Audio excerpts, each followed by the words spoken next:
ఇవాళ కూడా నేను మాట ఇస్తున్నా, ఈ వరంగల్ గడ్డ మీద నుంచి మాట ఇస్తే తల తెగిపడ్డా మడమ తిప్పకుండా ముందు నిలబడే లక్షణమున్న కాంగ్రెస్ పార్టీ కార్యకర్తను అందరి రైతులకు రుణమాఫీ చేసే బాధ్యత నాది. మీ ఖాతాలు సవరించుకోండి, మీ ఖాతాలలో ఉన్న తప్పులను సరిదిద్దుకోండి. మీ అందరికీ రుణమాఫీ చేసే బాధ్యత మా ప్రభుత్వం తీసుకుంటుంది. ఎవడో తప్పుడు మాటలు చెప్తే నమ్మకండి, మీకు అండగా నిలబడతా. 10 ఏళ్లలో వాళ్ళు చెయ్యండి, ₹1,00,000 చేస్తామని 10 ఏళ్లలో 4 విడతలని ఎవరికి చేసిండ్రో అసెంబ్లీలో చర్చ పెడదాం. రమ్మను బిల్లారంగా ఎవరు వస్తారో చర్చకు. కానీ 10 నెలల మన ప్రభుత్వం చేస్తే 10 ఏళ్ళు వాళ్ళు చేయలేని పని మనం చేసినాము. అభినందించడానికి నోరు రాకపోయింది, కానీ రోజు కాళ్ళలో కట్టెబెట్టాలని కట్టెలు తీసుకొని తిరుగుతారు బిల్లారంగాలు ఇద్దరు. ఇట్లాంటి పరిస్థితుల్లో ఈ రాష్ట్రంలో ఆర్థికంగా వాళ్ళు చేసిన అప్పులు 7 లక్షల కోట్లు. ఇవాళ ఈ రాష్ట్రంలో ప్రతి నెల వస్తున్న ఆదాయం, పాత్రికేయ మిత్రులారా రాసుకోండి, ప్రతి నెల ఈరోజు తెలంగాణ రాష్ట్రంలో వస్తున్న ఆదాయం 18,500 కోట్లు. ఈ 18,500 కోట్లల్లో 6,500 కోట్లు దాదాపుగా ప్రభుత్వ ఉద్యోగులకు జీతాలు పెన్షన్ల కింద పోతున్నాయి. ఇంకొక 6,500 కోట్లు కేసీఆర్ చేసిన 7 లక్షల కోట్లకు అప్పు మిత్తి కింద కట్టడానికి పోతున్నాయి. ఈ 13,000 కోట్లు జీతభత్యాలకు కేసీఆర్ మన నెత్తి మీద మోపిన అప్పుకు ఇవాళ పోతే మిగిలిన 5,500 కోట్లు ప్రతి నెల ఆదాయం ఉంటే ఎన్నో రకాల ఇబ్బందులను ఎదుర్కొని కడుపు కట్టుకొని అవినీతిని నిర్మూలించి రూపాయి కూడబెట్టి ఇవాళ రైతు రుణమాఫీ చేస్తే మమ్మల్ని అభినందించడానికి నీ మనసు లేదు, కానీ ఈరోజు మమ్మల్ని శాపనార్థాలు పెట్టే ప్రయత్నం చేస్తున్నారు. అందుకే ఇవాళ కేసీఆర్ బాధపడుతుండు. ఎందుకంటే రైతులకు రుణమాఫీ రేవంత్ రెడ్డి చేసే కదా, ఇంకా నాకేం మిగులుతుంది సిప్పనే. ఒరేసుకుంటే ఆనాడు ఉరి అన్నాడు, అవునా? ఒరేసుకుంటే ఉరేసుకున్నట్టే అని కేసీఆర్ ముఖ్యమంత్రిగా మాట్లాడిండా లేదా? అలాంటి చంద్రశేఖర్ రావు ఆయన 150 ఎకరాల ఫామ్ హౌస్లో ఒరేసుకుంటే ఆ వివరాలన్నీ బండారం బయటపెట్టి బండకేసాయల్లో కొట్టిన. ఇవాళ బాజాబ్తా తెలంగాణ సమాజం 66 లక్షల ఎకరాలల్లా 1,53,00,000 మెట్రిక్ టన్నుల వరి ధాన్యాన్ని స్వతంత్రం వచ్చినప్పటి నుంచి ఈ రోజు వరకు ఏ రాష్ట్రం, ఉమ్మడి రాష్ట్రం ఆంధ్రప్రదేశ్లో కూడా 23 జిల్లాలు ఉన్నప్పుడు కూడా ఇంత పంట రాలే. ప్రపంచ రికార్డు ఇవాళ తెలంగాణ రాష్ట్రం 66 లక్షల ఎకరాలలో 1,53,00,000 మెట్రిక్ టన్నుల వరి ధాన్యాన్ని పండిస్తే ఎంఎస్పి ఇవ్వడమే కాదు, సన్న వడ్లకు ₹500 బోనస్ ఇచ్చి కొంటున్న రాష్ట్రం ఈ దేశంలోనే తెలంగాణ రాష్ట్రం ఉంది. రైతులను ఆదుకున్న ప్రభుత్వం ఇందిరమ్మ రాజ్యంలో ప్రజా ప్రభుత్వం అని నేను చెప్పదలుచుకున్నా. ఇవన్నీ కోల్పోయిన టాన్ కేసీఆర్ని అడుగుతున్నా, నీ దుఃఖమేందో, నీ బాధ ఏందో, నువ్వు చెప్పింది నిజమైతే రా అసెంబ్లీలోకి రా, చర్చ పెడదాం. తారీఖు నిర్ణయించు చంద్రశేఖరరావు, ఏ రోజు చెప్తావో ఏ సమయం చెప్తావో ఆ రోజు అసెంబ్లీ పెడతా రా. నువ్వు ఓడితే ఇంట్లో పోయి బంతవా? రాహుల్ గాంధీని చూసి సిగ్గు తెచ్చుకో. 3 సార్లు ఓడిపోయినా ప్రతిపక్ష ఉండి కన్యాకుమారి నుంచి కశ్మీర్ వరకు 150 రోజులు 4,000 కిలోమీటర్లు మండు టెండల్లో మంచు కొండలో పాదయాత్ర చేసి ప్రజలకు అందుబాటులో ఉన్నోడు అంటే బాధ్యతాయుతమైన ప్రతిపక్ష నాయకుడు.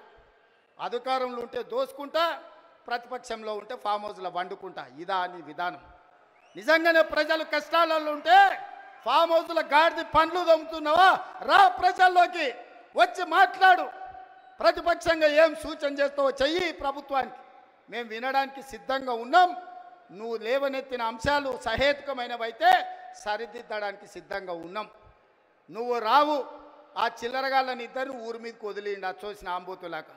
ఊర్లలో దేవుళ్ళకి వదులుతారు కదా దున్నపోతులని తెలుసు కదా, అది 7 చేనుల మేసి వచ్చినా ఏమనం. దేవరకు వదులుతాం కదా అచ్చొచ్చిన వాటిని, దేవరకు వదిలే ఓ రోజు బలి ఇస్తారు. ఆ ఇద్దరిని అచ్చోసిన వాళ్ళలాక ఊరి మీదకి వదిలి ఈరోజు ఏది పడితే అది మాట్లాడుతున్నారు. ఏమన్నా అర్థం ఉందా? ఒక్కసారి ఆలోచన చేయండి మిత్రులారా. ఇంకా ఆ పక్కన లావు మనగాళ్ళు లడాయిపోతే వెనకాల 3 నూకుడు మనగాళ్ళంట. ఆయన కిషన్ రెడ్డి అనటాన్ని ఇంకొక ఆయన ఉన్నాడు. కేటీఆర్ ముందు రోజు మాట్లాడతాడు, రెండో రోజు కిషన్ రెడ్డి మాట్లాడతాడు. మనం గుజరాత్లో Sabarmati river development front Modi గారు అభివృద్ధి చేస్తే సపోర్ట్ కొడతాడు. మా మోడీ చూడు గుజరాత్లో గొప్పగా చేసిండని. కానీ అదే Musi river development front Hyderabad నగరంలో ప్రపంచానికి ఆదర్శంగా ఉండేట్టుగా మనం చేద్దామంటే వద్దు, నేను అడ్డం పడుకుంటా అంటాడు. నేనన్నా నువ్వు మోడీ గులాంవా, గుజరాత్ గులాంవా, ఎందుకు అడ్డం పడుతున్నావని. సిగ్గు లేకుండా నేను మోడీ గులాంని అంటుండు. ఆయన నన్ను అంటుండు సోనియమ్మకు నువ్వు గులాంవా అని. నేను ఒక్క మాట ఈ వేదిక మీద నుంచి స్పష్టంగా చెప్పదలుచుకున్నా. 60 ఏళ్ళ ఆకాంక్ష, 1200 మంది బిడ్డల ఆత్మ బలిదానాలు జరిగిన తెలంగాణ రాష్ట్రం రాకపోతే కన్న తల్లిగా గొప్ప మనసుతో ఆంధ్రప్రదేశ్లో పార్టీ చచ్చిపోయినా ఈ తెలంగాణ రాష్ట్రాన్ని ఇచ్చిన సోనియమ్మ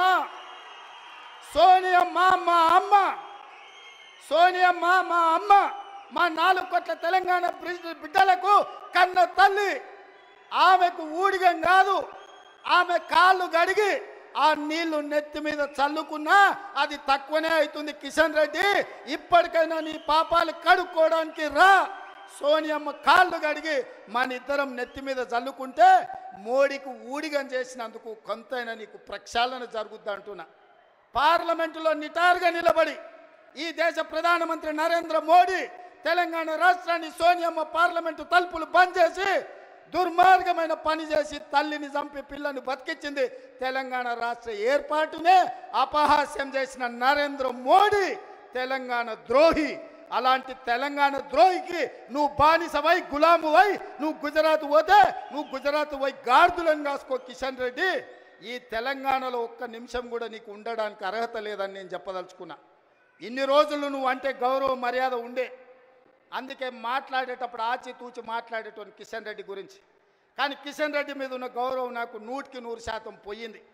తెలంగాణ రాష్ట్ర ఏర్పాటుని వ్యతిరేకించి తెలంగాణ రాష్ట్ర పౌరుషాన్ని అవమానించిన నరేంద్ర మోడీకి నువ్వు గులాంగా మారినవంటే నువ్వు తెలంగాణ బతకడానికి అర్హత కోల్పోయినావు. కిషన్ రెడ్డి, తట్టపెట్ట సర్దుకొని నడువు గుజరాత్కు, నువ్వు ఆన్ని పోయి గులాంగిరి చేసుకో.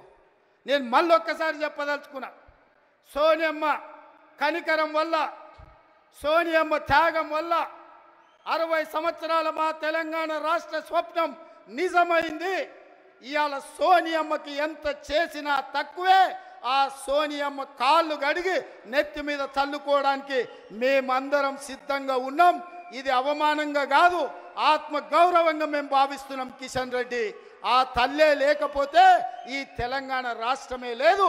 ఈ తెలంగాణ రాష్ట్రంలో ఆత్మ గౌరవంతో ఇంత వేలాది మంది మనం సభ జరుపుకునేటోళ్ళం కాదు. కిషన్ రెడ్డి, ఇప్పటికైనా తెలుసుకో.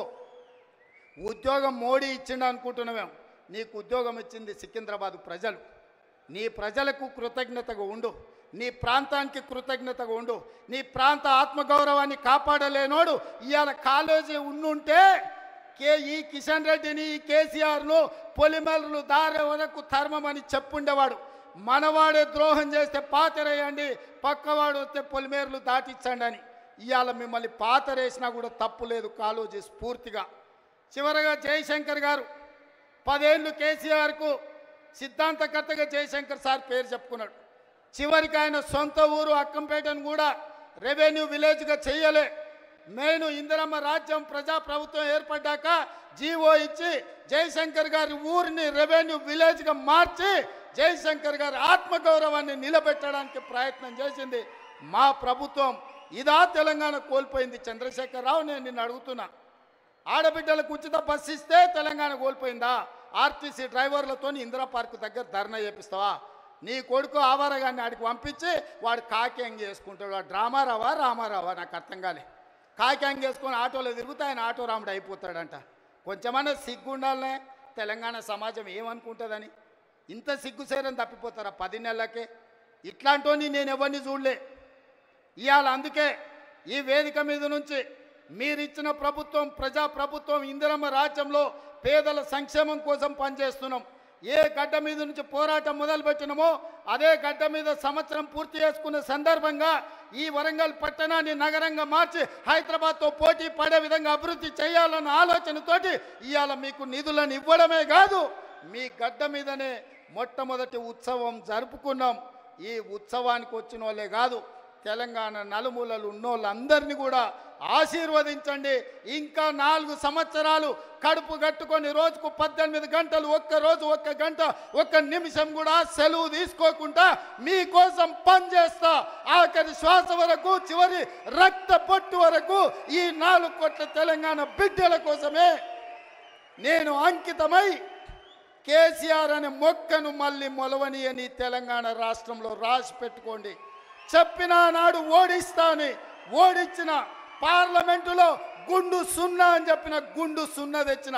ఇవాళ నీ పార్టీని మళ్ళీ మొలకెత్తని ఇయ్యనని ఈ వరంగల్ గడ్డ మీద నుంచే చెప్తున్న కేసీఆర్, కాసుకో, చూద్దాం ఏందో మా కార్యకర్తల పౌరుషమో, నీ తాగుబోతు విధానాలు, కుట్రలు, కుతంత్రాలు తేల్చుకుందాం. నువ్వు అనుకుంటున్నావేమో మౌనంగా ఫామ్ హౌస్లో వండుకుంటే నీ సంగతి నాకు తెలియదని.